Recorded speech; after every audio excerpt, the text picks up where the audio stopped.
50 urteko ibilbidea du Urduñako Antzinako Andra Maria ikastetxeak. Azken hamarkadetan jasotako aldaketetara egokitu da eta referentziazko zentroa bilakatu da familia askorentzat.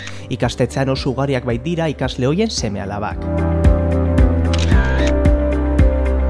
Hezkuntza etapa guztiak barnebiltzen ditu zentroak, haurtzaindegitik bigarren hezkuntzara. Bi batxilergo mota eskaintzen ditu, zientzietakoa eta giza eta gizarte zientzietakoa. Eta gehiago zabaltzeko asmoa dute.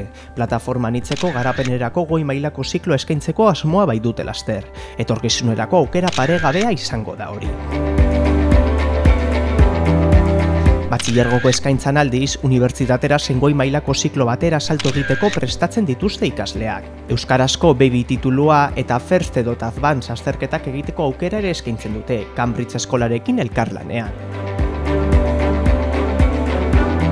Kudeak eta aurreratuko prozesuetan ere murgilduta daude, eta materialen digitalizazioaren aldeko apustu egiten dute besteak beste. Hala ere, Antzinako Andra Mariako eragin eremua ez da eskolara mugatzen. Pertsonak formatzea dute helburu, espediente akademikotik harago. Elkarbizitza plan sendoa dute gainera hezkuntza komunitate osoaren parte hartzearekin osatutakoa. Behatoki bat dute, edozein arazo detektatu eta modu egokian bideratzeko lan egiten duena. Antzinako Andra Maria ikastetxea, mende erdi pertsonen formazio integrala helburu.